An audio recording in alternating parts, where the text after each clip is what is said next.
Hi everyone, I am dialing in here from Nice in the south of France with my friend Prateek Jain, who's going to be teaching a fantastic course on B2B product management. But Prateek is a fantastic guy. We're going to discuss a bit about his life journey, his career, and how he chills, how he relaxes. What I'm primarily interested in learning about is why is he teaching? He has a pretty secure job, he's doing really well. So Prateek, how are you doing today? What's up? Hey, Utkarsh, great to meet everybody here in the audience. I'm doing great. Often people also call me PJ. Critique is difficult for lots of people in the Western Hemisphere.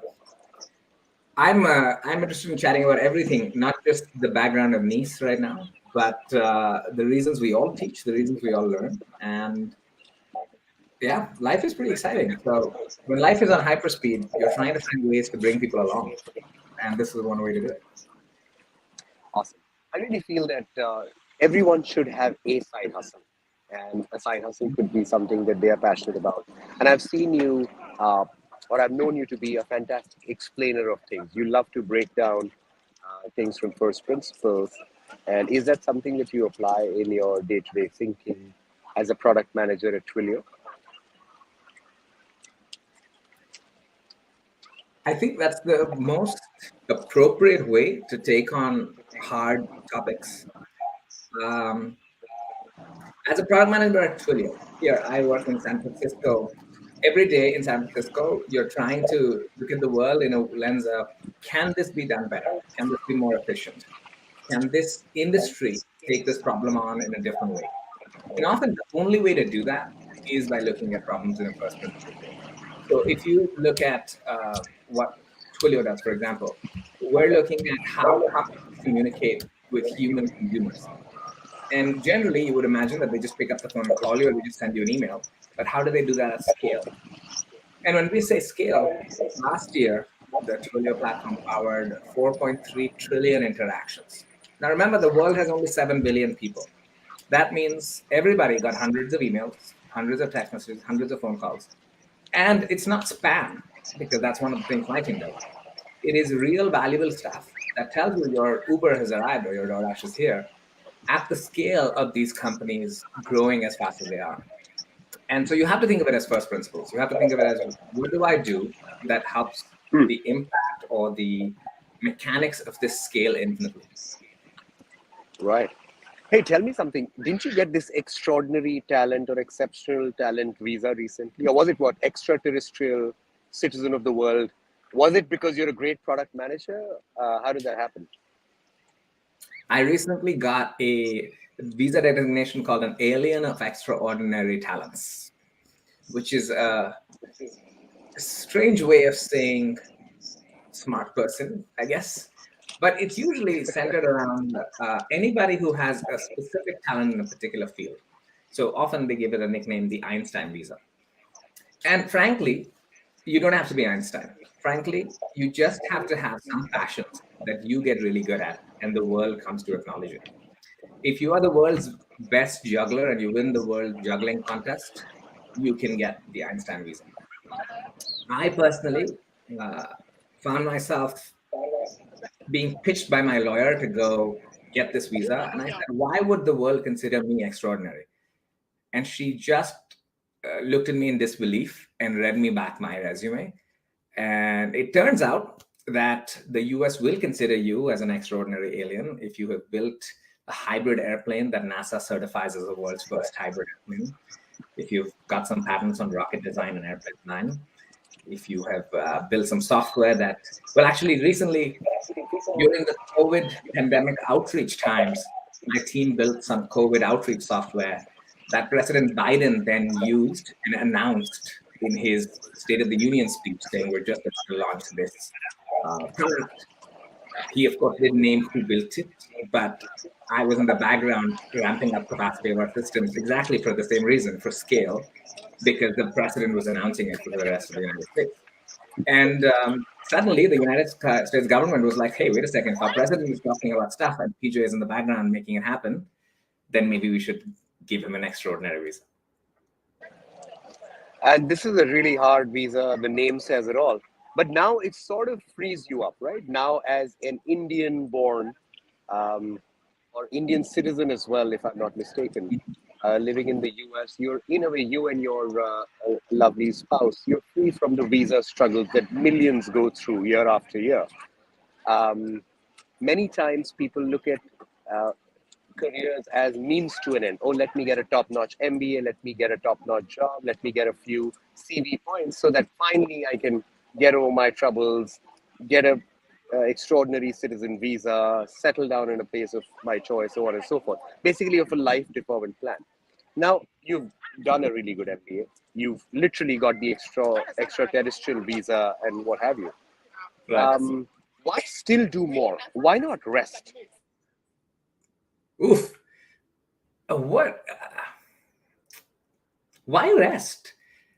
The Everything I do is meant to be able to take on more risk.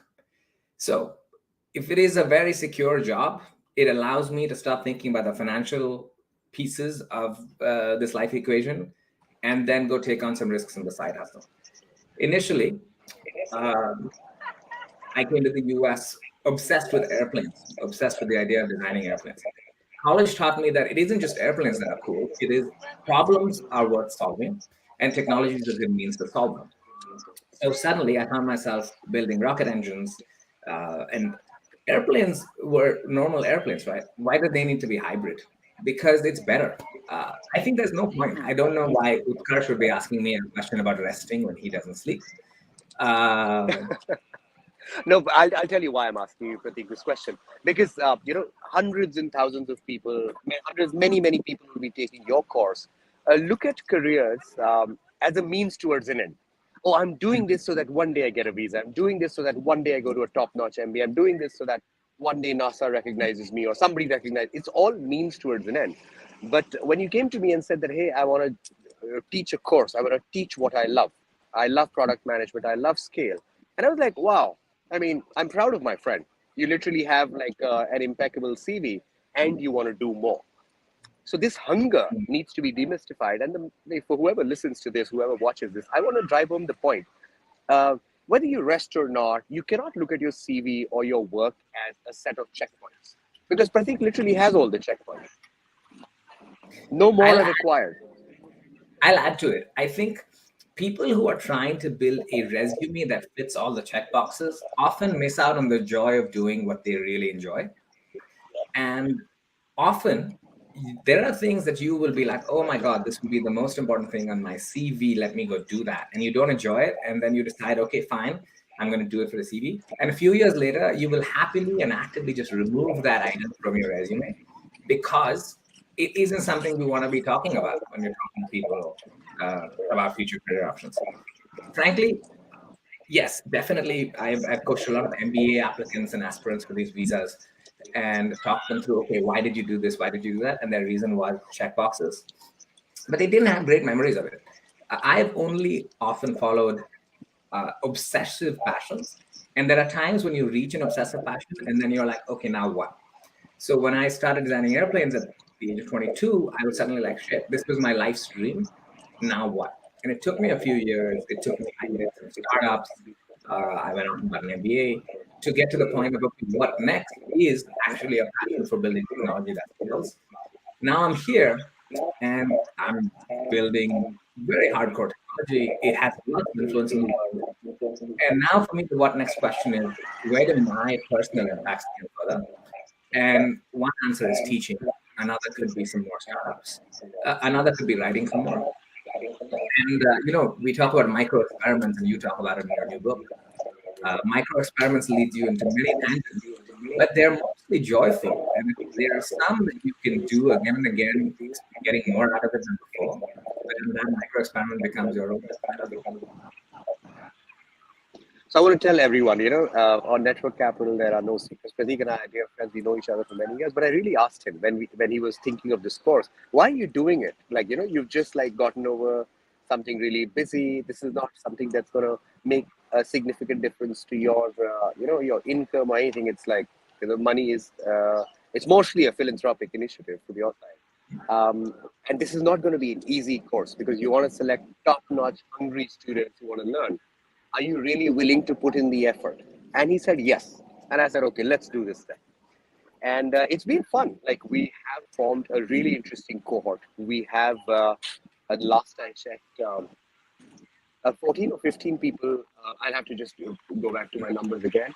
And all of them have done exceptional things in life. They come from different walks of life. Some are already product managers. So I was wondering, Prateek, how would you manage to teach hyper growth B2B product management to such a varying range of students? I have been losing sleep over this, honestly. The cohort is so Good. interesting. There are people who are building products at AWS that scale magnificently. There are people who are building ad services at Google. There are people who are doing e-commerce businesses. There are entrepreneurs who are starting off companies but want to learn because they want to serve B2B customers. There are analysts who want to become product managers, but they already get the data part of it. They want to learn the skills of the product management.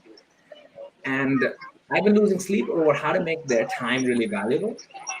And honestly, I am super grateful for people to give their trust and give me a few hours of their life to see whether we can take them to the next level.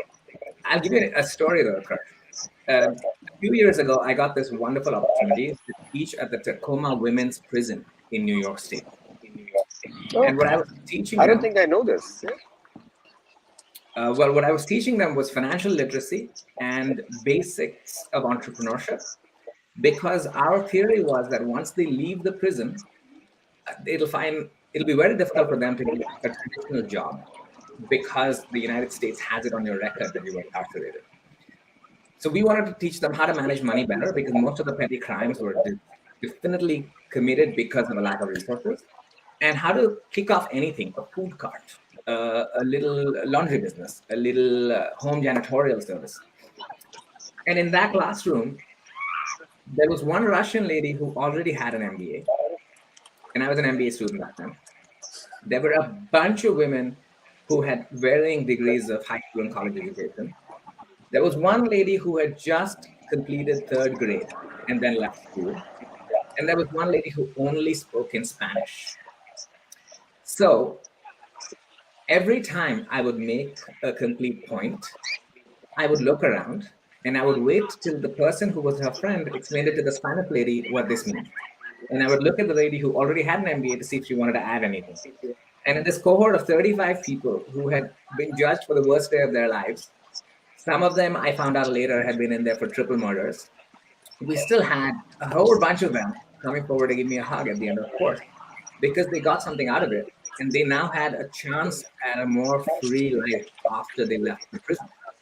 So I have a feeling that if you spend the time and take the care to teach with your heart, you will get something out of it. And that's my plan. That's fantastic. And more power to you. I think the prison system, we should have a discussion on this separately because I once heard four inmates on a podcast by Tim Ferriss. And it was a very different kind of a podcast, but I made copious notes of it. I reflected on it. And I don't think I came to a coherent point of view. So I'll be very curious to dive deeper into your teaching experience there. So that's your teaching pedagogy. Tell me, at the end of the course, how would you evaluate students, and how would you evaluate yourself, and how would you, evaluate just the CBC ecosystem? Talk to me as a PM.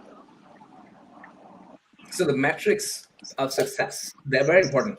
Actually, I don't intend to just measure at the end of the course. I intend to measure every week.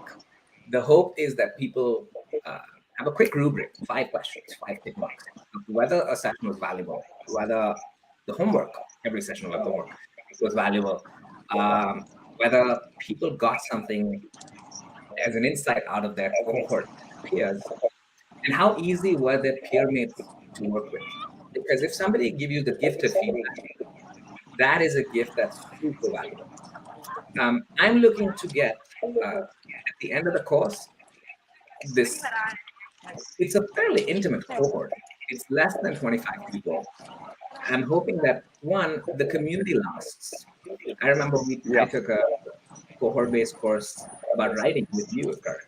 And I still actually hang out with people, chat with them, connect with them, read their stuff about the things that they write about. That was part of my cohort. So I'm hoping that that cohort lasts. They have a sense of community after the course. Two, if any of them have a career move that they're thinking about, or they're thinking about some product questions, this is the resource that they lean on.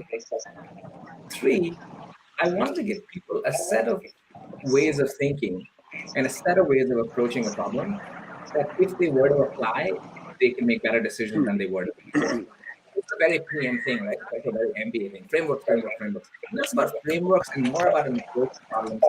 Either you can think of it as a first principles approach, or you can think of it as outcomes driven approach. This is the metric I want. I want to move it. These are the 8 signals I need to measure it. These are the 8 levers and inputs. And then here's how I can move these inputs to get to the result. And at least those are the mechanics that I want to teach people out of the course. So it seems like you're looking at metrics and stories and keeping it ongoing. Yeah. Yes. I think that's the essence of CBCs, keeping the community engaged throughout with not quick fix solutions or 7 ways to make $1 million in product. Like that kind of videos, I like, I have special derision for things like that, even though I understand why they exist. But I don't think anyone ever made anything product based, reading 6 ways or 7 ways of to do something. Shortcuts, as people say, it's not really as short. So how have you come up with some of these frameworks? Did somebody at Columbia tell you, or Twilio tell you? Did you learn it by doing? Did you come up with yourself? I know you hike a lot. Are these meditations while hiking? So what's the source of all of this wisdom? Good question. My dad always said, you don't get an education, the degree, you get an education for the mindset. And when I was studying to be an engineer, it's always about there are problems which have an efficient solution. And if it's a mathematical problem, they have an exact solution. The world is not that clear. So my learning from the engineering world was there is a problem, 50 ways to approach it. Kind of stack list of approaches and then figure out a way to get an answer. And it doesn't have to be the textbook way. So the way I think of it is, hey, I learned a lot across lots of books, lots of courses, lots of degrees, undergrad in engineering, masters in engineering, masters in business. I learned a bunch on the job, but I learned a bunch from compiling these experiences together. So engineering meets product management meets writing. And suddenly you're thinking about a community course in a completely different way than if you were just a teacher who were just studying teaching and wanted to learn in front of a class. My hope is that the synthesis of a bunch of different models and a bunch of different experiments leads to some cohesive ideas around how to make decisions right. And I can't really say this degree taught me that principle and that project taught me this, as much as I've been compounding the things I'm learning from the clinical bring that together. Yeah. I really like this answer, Prateek, because it's so fundamental to the way I think about living life and learning as well. I think I have an interesting life. I don't know. I don't think so much about success, but I do think about whether I'm doing interesting things or not. And on that measure, I find myself doing all right most of the time. And one reason is that I love intersections. I can think like a poet. I can think like a quant. I can think like a business person. I can think like a hippie. And I think at the intersection of all of these is an insight. This contradisciplinary learning, contradisciplinary thinking is something that makes life and learning fun. And it also gives you what some people in the Valley have started calling specific knowledge, something that cannot be taught, but something that can be learned.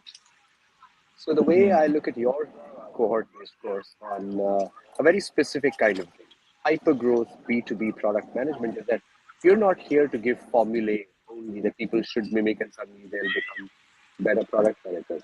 It's essentially teaching them how to pick up the skills, apply the frameworks in their own way. And I think that specific knowledge, if a lot of the students take away and then keep building, because it's a constantly evolving field, I think that would make both you and I very happy. That would. So I love really this like answer. intersection. Contradictory. Let me give you another story. Recently, I had an old friend from college. She was super excited. And she said, Prateek, I have this opportunity at my work. There's this company that I've been itching to work for. I just got a job a year ago. I wanted to join as a product manager, but I got the job as an analyst. But suddenly the PM on this team has left. There is a gap. I want to fill it. So I went to the manager of the team and I said, why don't I become the product manager? And the guy said, look, I'm trying to make this decision right now. Why don't you come back with a proposal? And, based on how you think about it, maybe you can fill that role of product manager. And she called me up and she said, can you help me? And I said, absolutely, I can help you. Why don't we join the course? She said, I am already signed up for the course because I want to learn the things that you're going to teach. But right now, this opportunity is open till Monday. So why don't we talk through it?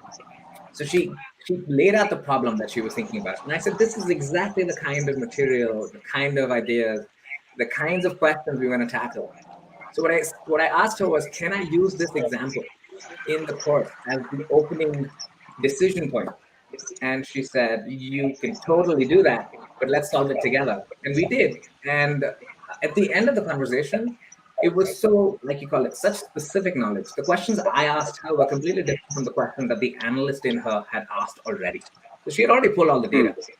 But the mechanics of how do you make this decision, not just beyond the data, that's what I thought was a very, very good intersection of skills. Hey, PJ, I know that you have my new book, but have you read it? Have you read the chapters in section 3 and 4? Haven't gotten so far. I've read the introduction. I've read a couple of random chapters in the middle, but not gotten to sections 3, 4. So one chapter you'll find on why teachers will be millionaires tomorrow. Generally speaking, like traditional teaching in schools, especially schools, less so in universities, is what you call not a particularly well-paying job. Teaching is a difficult but not a well-paying job in many countries. But I'm convinced that using the passion economy and the creator economy, a lot of new class of millionaires will be teachers.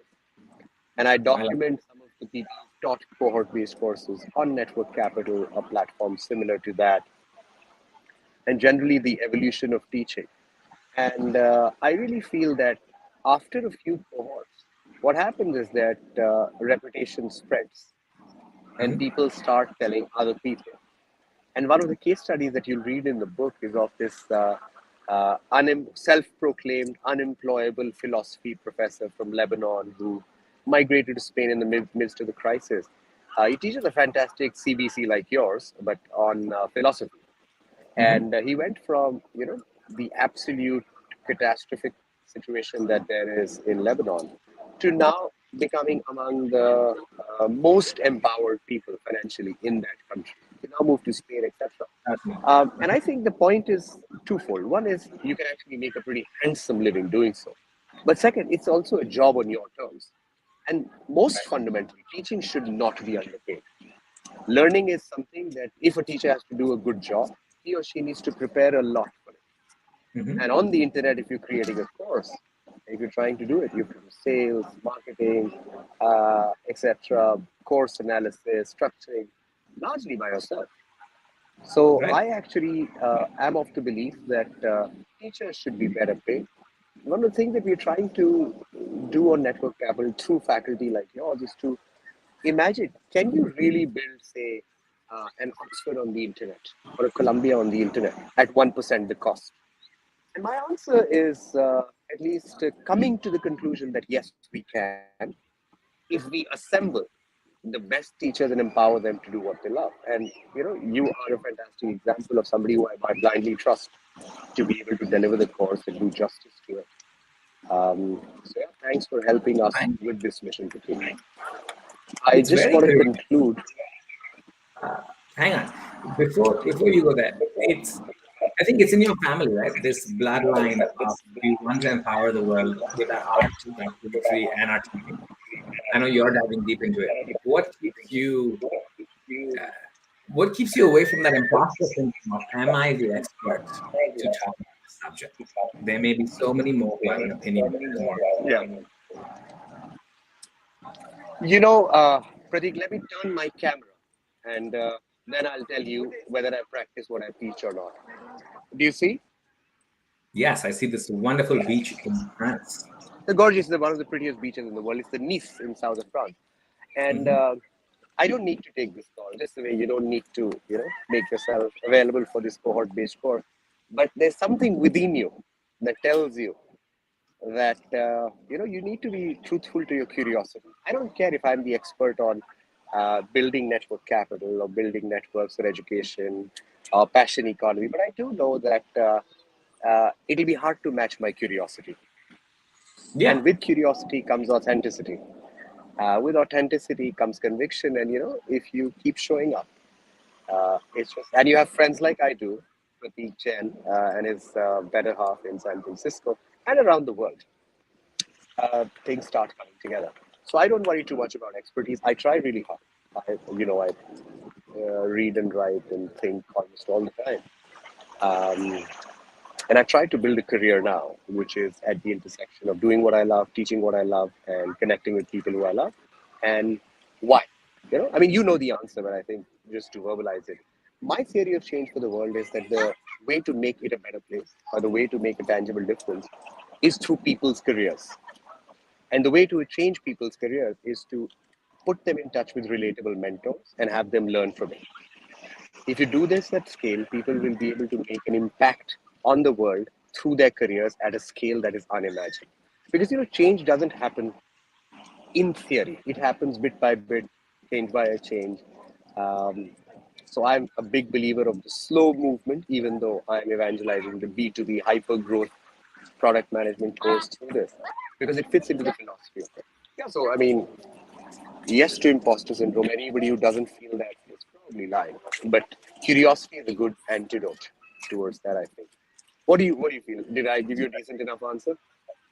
Absolutely. I think it came from your core, right? That, hey, I don't know if I'm the best person here. I'm curious enough to try to explain this. I'm curious enough to connect these people. I'm curious enough to learn more about the world.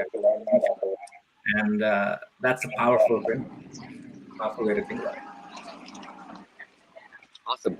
Before I let you go, I know you have to show up at some US government thingy. Any parting thoughts for your prospective students in this cohort or the next one? Or any just message, just anything at all before I let you go? Or anything I should have asked you that I didn't? I would request folks who are interested in the world of technology or in the world of serving other businesses, I just ask them to think about how they approach notions around why they are using the approach that they're using. So, are you using a process innovation or are you using a technology innovation or whatever? I would ask them to think about what would you do differently if you had, say, a month to invest in yourself and then come away with some secret from Silicon Valley. And then more than anything, if there's some hesitation around, hey, I don't fit the bill for the people who are taking this cohort. I don't belong in this cohort. Forget about that. Approach it from the sense of curiosity that Unkash just mentioned. Reach out if you have any questions. I'm so excited to bring together some brilliant people in one room, a Zoom room at the moment, but in one room to take on very, very hard, real problems that you face day to day. This isn't read this chapter and show up and be. This is what happened in your workplace a week ago. How would you have taken it on differently were you to have 15 collective minds in the same room brainstorming with you before you went on and tackled the problems?